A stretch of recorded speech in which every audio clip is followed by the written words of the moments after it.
여러분들 교재 보시면 부수에 대하여 하고서 나와 있는데요. 부수는 한자의 최소 의미 단위입니다. 우리 한글의 자음과 모음 같이 이 부수들이 모여서 한자를 만들어냅니다. 그리고 부수만으로 한자가 되기도 합니다. 자, 이렇게 부수인 동시에 한자인 이런 부수들을 재부수라고 합니다. 기억해 두세요.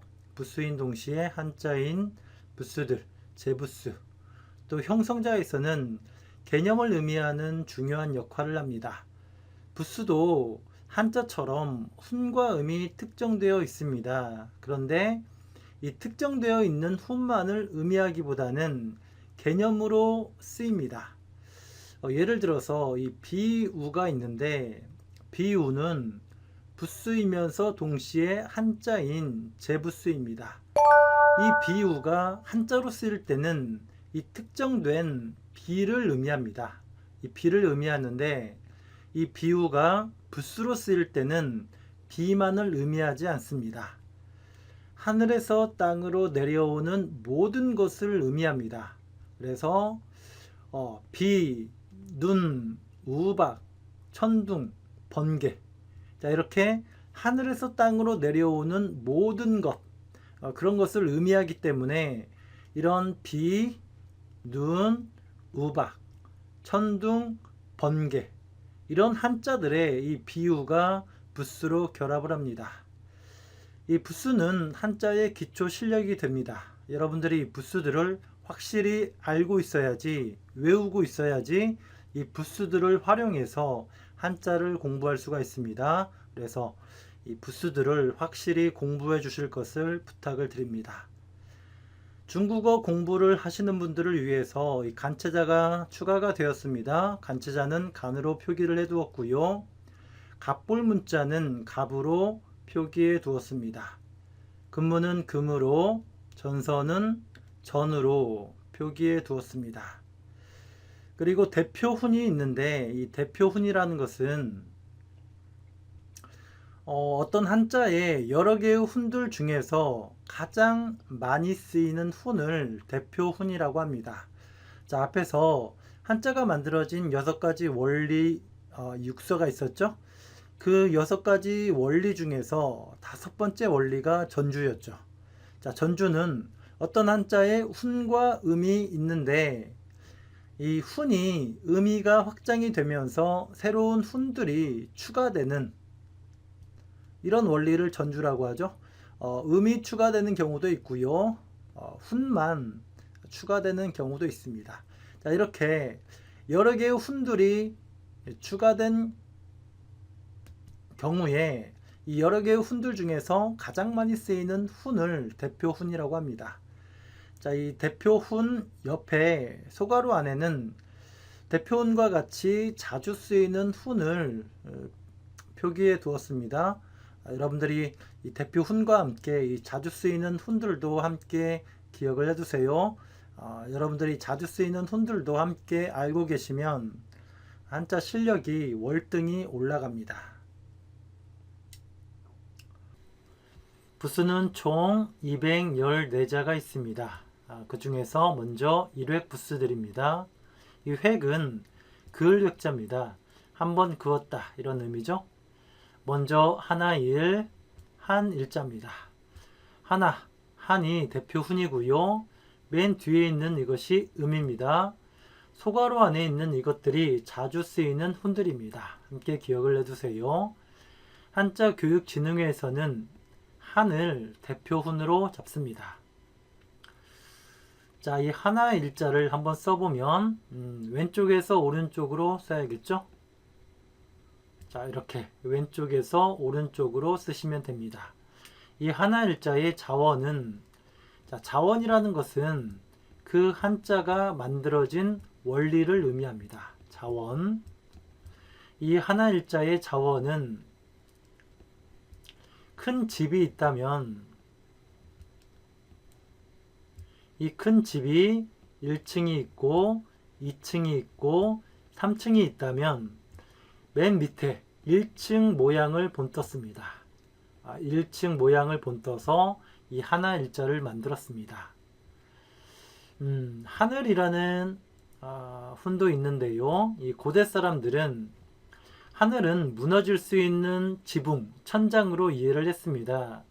그래서 우리 속담에도 하늘이 무너져도 솟아날 구멍이 있다, 이런 속담이 있듯이 이 고대 사람들은 하늘은 무너질 수 있는 지붕, 천장으로 이해를 했기 때문에 이 가로획이 지금 하늘에 있는 지붕 또는 천장으로 보이죠. 그래서 하늘이라는 훈이 있습니다. 그리고 땅의 지평선, 바다의 수평선이다 해서 땅과 바다라는 훈들도 있습니다.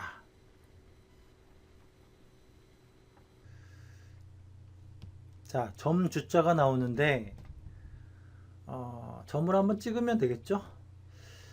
자, 이 점 주자의 본래 자원은, 자, 여러분들 교재 보시면 전서가 있죠.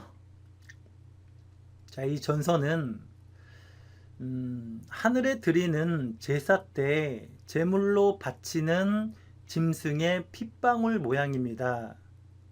제물로 바치는 짐승의 핏방울 모양을 이렇게 전서, 이런 모양으로 표현을 한 겁니다. 그래서 이 점주라는 부수의 본래 자원, 그 본래 자원이 하늘에 드리는 제사 때 제물로 바치는 짐승의 핏방울 모양, 이렇게 정리할 수가 있습니다. 그런데 이 본래 이 부수의 자원을 모르는 후대 사람들이 점을 한번 찍었다, 점 모양이다 해서 점 주자가 되었고요. 이 점이 대표 훈이 되었고, 또 초에 심지 모양이다 해서 심지라는 훈도 추가가 되었습니다. 심지에 불을 붙이면 불똥이 생기죠. 그래서 불똥이라는 훈도 추가가 되었고요. 씨앗 모양이다, 씨 모양이다 해서 씨라는 훈도 추가가 되었습니다. 자, 생명이라는 훈은 이 부수의 본래 훈입니다. 이 점주자의 본래 자원이 그 제물로 바치는 짐승의 핏방울 모양이라고 설명을 드렸습니다. 그래서 이 제사 때 그 제물로 바치는 짐승의 피를 그릇에 받아서 그 피까지 이 제물로 바쳤다고 합니다. 이 고대 사람들이 제사를 지낼 때. 그래서 이 짐승의 피를 받아서 짐승의 생명을 취하고 그 생명까지 하늘에 제물로 바친다, 이런 의미에서 이 생명이라는 훈이 있는 거고요. 이 생명이 이 점주자, 이 부수의 본래 훈입니다. 처음 가지고 있던 훈입니다.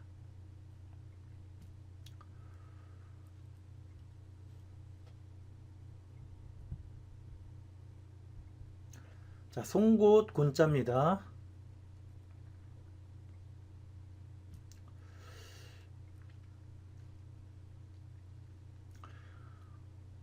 자, 이 부수의 자원은 본래는 이 부수의 본래 자원은 사람이 손과 발을 모으고 반듯하게 서 있는 모양입니다. 그래서 사람이라는 훈이 있습니다. 이 사람이 이 부수의 본래 훈입니다. 그런데 이제 후대 사람들이 송곳 모양이다 해서 송곳이 되었고요. 또 송곳으로 무언가를 뚫는다 해서 뚫다, 뚫을이라는 훈이 추가가 되었습니다. 대표 훈이 두 개죠. 자, 어디에서는 이 송곳을 대표 훈으로 잡기도 하고, 또 어디에서는 뚜루를 대표 훈으로 잡기도 합니다. 그래서 함께 기억을 해주세요. 송곳곤, 뚜룰콘. 또 막대기 모양이다 해서 막대기라는 훈이 추가가 되었습니다.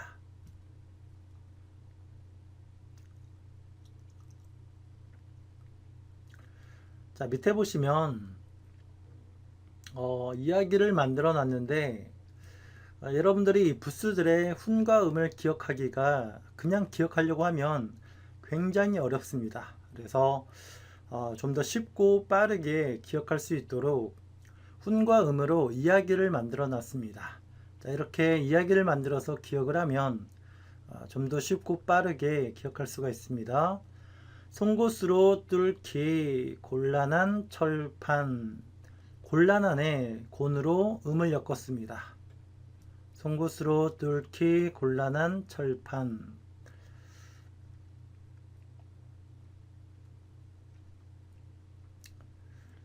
자, 그 다음 부스는 끈별입니다.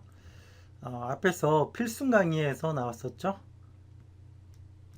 끈 모양이다 해서 끈별이라고 하고요. 또 한자에서 이렇게 쓰는 것을 삐침이라고 합니다. 그래서 삐침이라는 훈이 있습니다. 삐침을 반대로 쓰면 파임이 되죠. 자, 이 끈별자의 본래 자원은 태아가 산소와 영양을 공급받는 탯줄 모양입니다. 여러분들 교재 전서가 나와 있죠. 전서를 보시면 본래는 태아가 엄마 뱃속에 있을 때 그 산소와 영양을 공급받는 탯줄 모양을 본떴는데, 역시 이제 이 본래 자원을 모르는 후대 사람들이 끈 모양이다 해서 끈이라는 훈을 대표 훈으로 잡은 겁니다.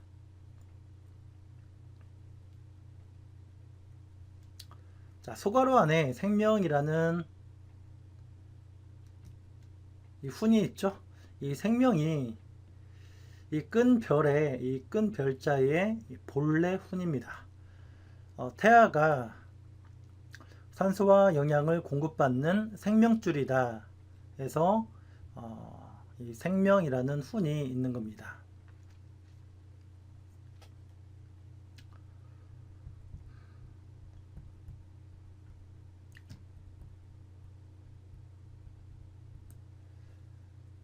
자, 새 을자가 나옵니다.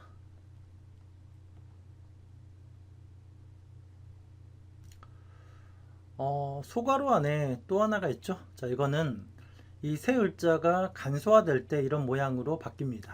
함께 기억을 해두세요. 간소화될 때 이런 모양으로 바뀝니다. 물 위를 헤엄치는 새 모양이다 해서 새라는 훈을 대표훈으로 잡고 있는데, 이 새 을자의 본래 자원은, 자, 갑볼문이 나와 있고 금문이 나와 있고 전서가 있죠. 자, 이 부스의 본래 자원은 뱀 모양입니다. 몸이 굽은 뱀을 본떴습니다.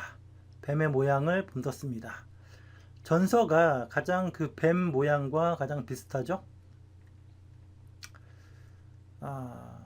그래서 뱀의 몸이 굽다에서 굽다라는 훈이 있습니다.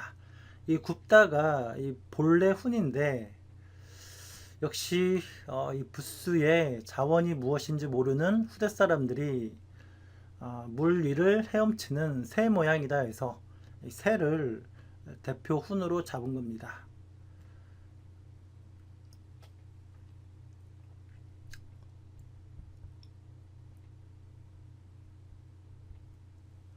자, 갈고리 골자가 나옵니다.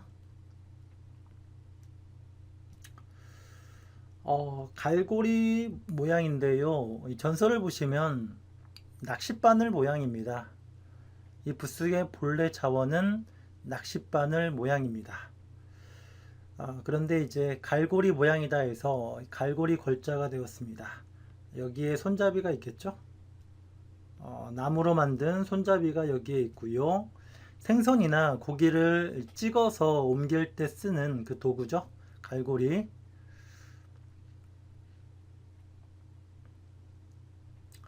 자, 훈과 음을 기억하기 좋게 이야기를 만들었습니다.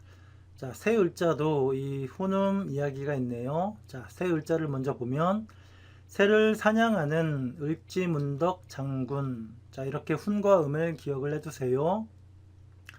갈고리 걸자도 갈고리 들고 걸기하는 사람들. 자, 이렇게 훈과 음을 기억해 두십시오. 자, 이제부터는 이외의 부수들입니다. 두 번 그어서 쓰는 그런 부수들입니다. 자, 두이자가 나옵니다.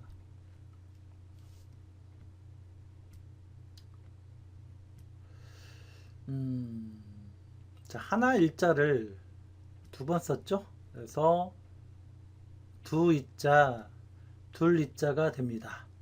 그리고 하늘과 땅의 지평선이다 해서 하늘과 땅이라는 훈도 있습니다.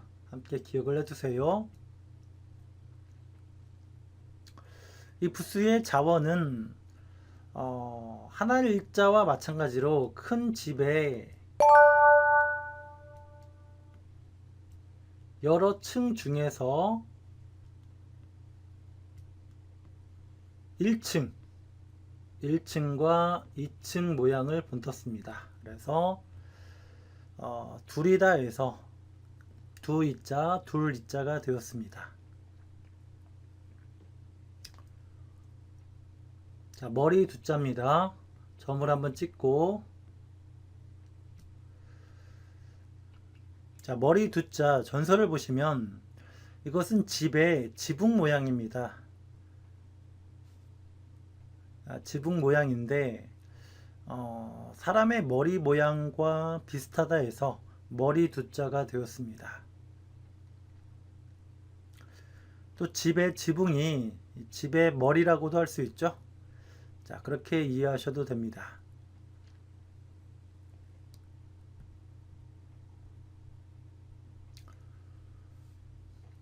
사람 인자가 나옵니다. 소가루 안에 있는 모양도 함께 기억을 해두세요. 이 사람 인자가 한자에 결합이 될 때는 이렇게 간소화됩니다. 이 부분에 한자가 있고요. 한자에 이렇게 결합될 때 모양이 간소화가 됩니다.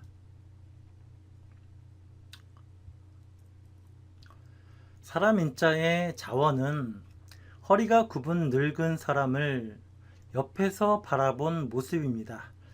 자, 각불문 1번과 2번이 나와 있습니다. 허리가 굽은 사람, 이 노인을 옆에서 바라본 모습입니다. 자, 그렇게 보이죠? 한자를 만든 고대 사람들은 사람의 가장 큰 특징을 늙어가는 존재, 죽어가는 존재로 인식했습니다. 그래서 이 사람을 허리가 굽은 늙은 노인의 모습으로 표현을 했습니다.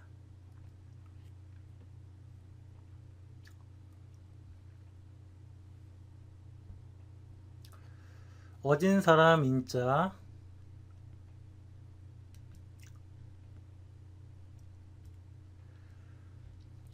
어진 사람 인자는 나이가 많아서 성품이 어진 사람이 천천히 걸을 때 두 다리 모양입니다. 보통 사람들은 나이가 들수록 젊은 시절에 혈기가 꺾이고 성품이 어질게 되죠. 그래서 어진 사람이란 훈이 되었고요. 또 걸을 때 두 다리 모양이다. 그래서 이 걷는 사람이 되었습니다. 걷는 사람이라는 훈이 추가가 되었습니다.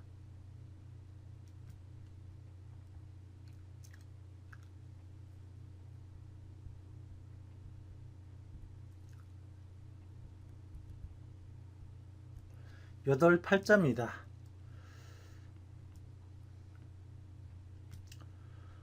소가루 안에 있는 모양도 함께 기억을 해두세요. 간소화가 되면 모양이 작아집니다.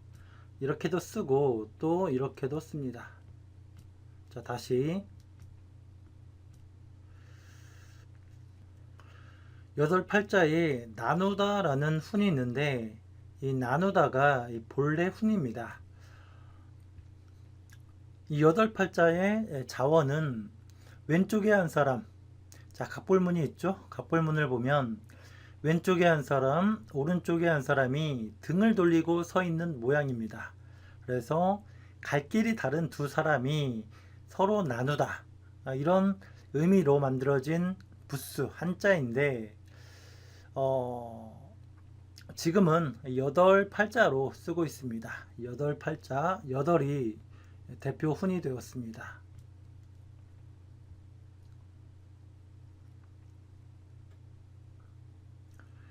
여덟 방향 어디에서 보아도 아리따운 팔방미인. 자, 팔방미인의 의미가 그거죠. 여덟 방향에서 보아도 미인이다. 그런 사람을 팔방미인이라고 하죠. 본래 의미입니다.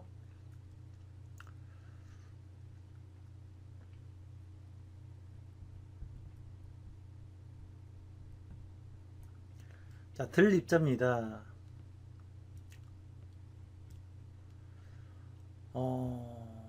자, 갑볼문과 전서가 있는데,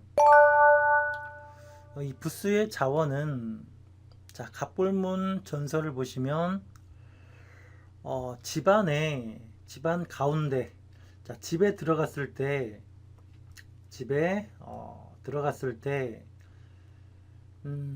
가운데 기둥이 있고요. 자, 기둥 위에 나무를 덧대고 아래에도 덧댄 이런 모양입니다. 그래서 지금 이 갑볼문과 전서는 이 부분을 표현한 겁니다. 자, 이 부분 이해되시죠? 집안에 있는 기둥이, 다시 설명하자면 기둥이 이렇게 있다면 위에 덧댔고 나무를 덧댔고 아래에도 이렇게 덧댄 모양인데, 이 부분만 본떠서 이 기둥을 표현을 한 겁니다. 지금 갑골문과 전서가. 그래서 집안에 들어갔을 때 보이는 기둥이 이런 모양이다 해서 들다, 들어가다, 이런 의미가 되었습니다.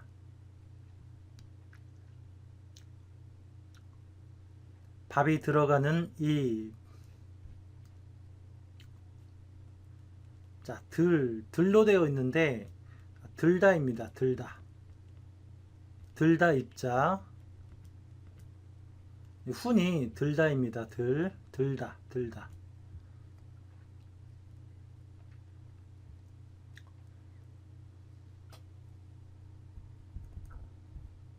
자, 멀경자입니다.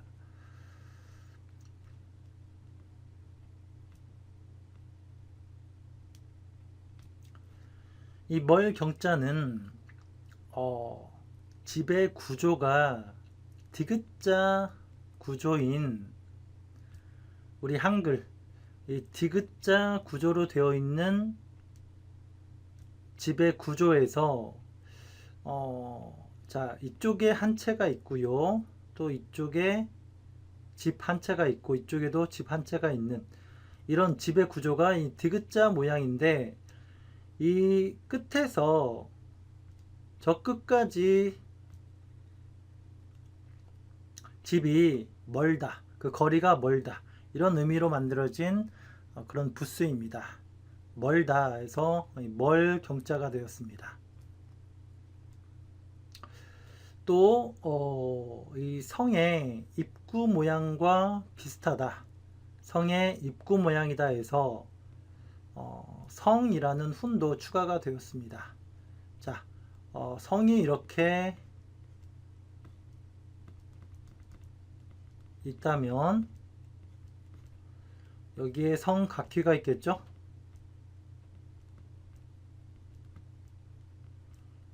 성문 모양이다 해서 성이라는 훈이 추가가 되었습니다. 멀리 보이는 성이 경주성이다.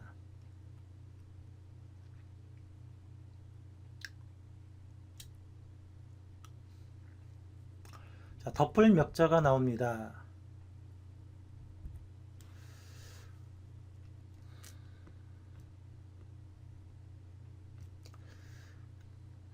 자, 금문 1번과 2번이 나오는데요. 이 부스의 자원은 여러 층의 집에서 1층이 있고 2층이 있고 3층이 있고 4층이 있다면, 자, 1층을 2층이 덮고 있죠? 2층 모양이죠. 덮을 멱자는 이 2층 모양입니다. 2층 모양과 이 양쪽 측면 모양만 이렇게 본뜬 겁니다. 자, 근문 1번을 보시면 이해가 되시죠? 2층과 그리고 양쪽 측면. 그래서 1층을 2층이 덮고 있다 해서 덮을 멱자가 되었습니다. 역시 2층을 3층이 덮고 있죠. 그래서 3층 모양이기도 하죠. 3층 모양을 본떴다면 이렇게 3층과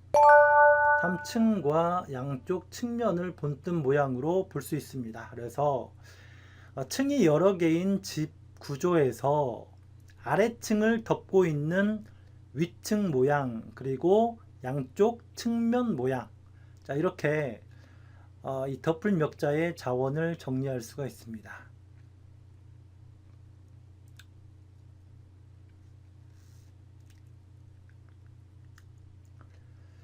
머리에 흙을 덮은 동료 멱살 잡는 사람. 덮을 멱. 자, 이렇게 기억을 해두세요. 자, 얼음 빙자입니다.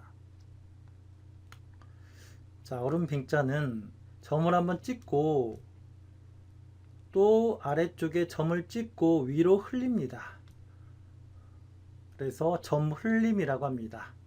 점을 찍고 위로 흘렸다 해서 점 흘림이라고 합니다. 점과 점 흘림으로 구성이 되어 있습니다. 얼음 빙자의 자원을 보면, 자, 근문 1번을 보시면 이 얼음 빙자의 자원은 만년설 모양입니다. 이 산 봉우리에 눈이 덮여 있는 모양입니다. 그래서 만년설 모양을 본떴습니다. 근문 2번은 왼쪽에 이렇게 되어 있는 것은 시냇물이 흘러가는 모양을 이렇게 본떴고요. 오른쪽에 점이 큰 게 2개가 찍혀 있죠. 이 만년설이 녹아서 이 점 2개는 얼음 덩어리를 이렇게 표현을 했습니다. 그래서 만년설이 녹아서 시냇물로 흘러가는 그 모양을 이렇게 본뜬 겁니다. 그래서 이 얼음 빙자의 자원은 만년설 모양, 자, 이렇게 정리할 수 있습니다. 얼음으로 만든 빙수. 책상 괴짜입니다.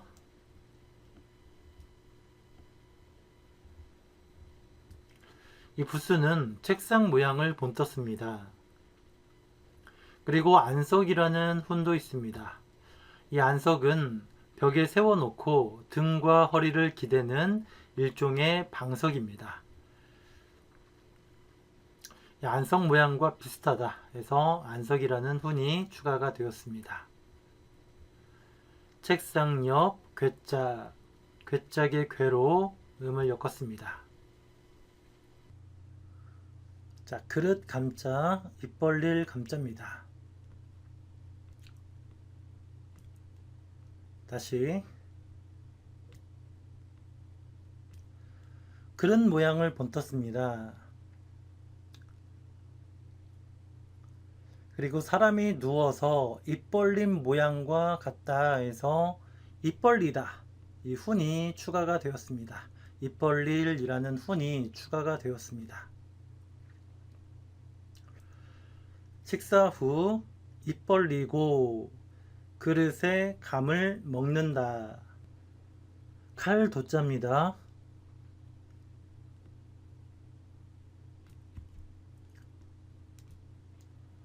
자, 다시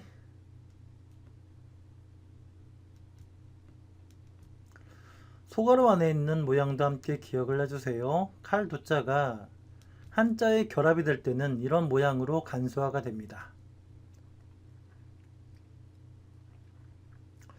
칼 모양을 본떴습니다. 자, 힘 역자입니다.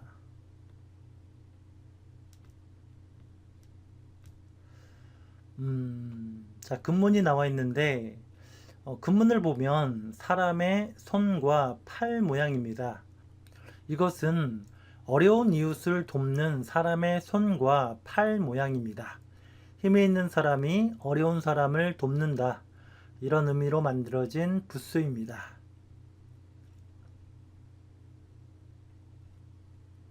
자, 칼 도자는 훈음을 칼든 도둑, 칼도 이렇게 기억을 해두시고요.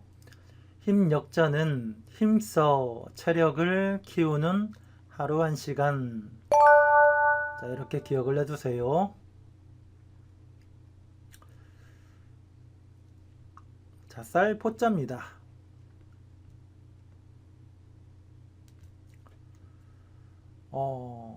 전설을 보시면 무언가를 감싼 보자기 모양입니다. 어떤 물건을 보자기로 쌓아놓은 그런 모양입니다. 그래서 감싸다, 싸다에서 쌀포자가 되었습니다. 물건 쌀 때 필요한 포장지, 쌀포.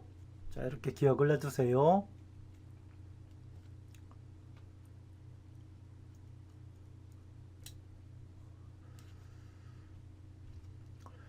비수비자입니다.